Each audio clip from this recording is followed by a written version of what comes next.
ભાવનગરથી સમાચાર ઘોઘા પોલીસના head constable Digvijaysinh ગોહિલની આત્મહત્યા કેસમાં આત્મહત્યા માટે દુષ્પ્રેરણાનો ગુનો નોંધાયો છે તેવા પીએસઆઈ બીકે ગોસ્વામીએ કોર્ટમાં આગોતરા જામીન અરજી કરી।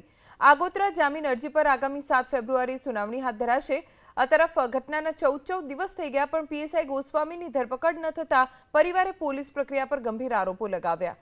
મૃતક હેડ કોન્સ્ટેબલના પરિવારે તાત્કાલિક પીએસઆઈની ધરપકડની માંગ કરી।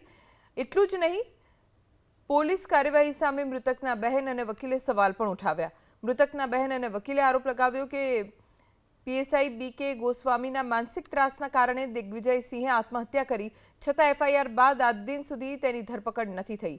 ફરિયાદ નોંધાયા બાદ પીએસઆઈ બીકે ગોસ્વામી સિક લીવ પર ઉતરી ગયા અને હવે આગોતરા જામીન માટે અરજી કરી છે।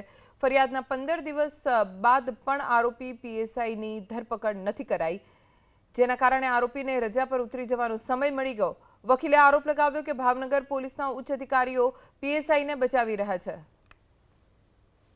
અમે પીએસઆઈ સાહેબ ગોસ્વામી વિરુદ્ધ આ બનાવ બન્યો અને મારા ભાઈને જે માનસિક ત્રાસ આપ્યો હતો અને જેના કારણે એને આ અવળું પગલું લીધું છે એ સાહેબ વિરુદ્ધ એફઆઈઆર દાખલ કરાવી હતી।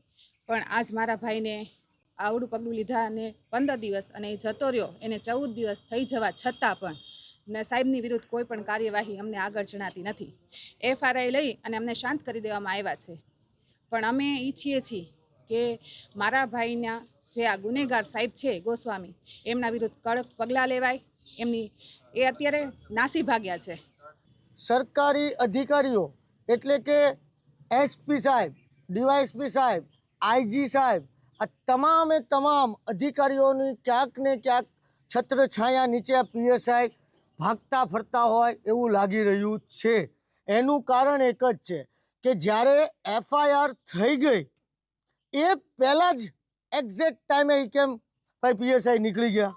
કાં તો એને કહેવામાં આવ્યું કે તમારી ઉપર એફઆઈઆર થવાની છે, તમે જતા રહ્યો, અને કાં એની સાથે સંડવાયેલું હોય છે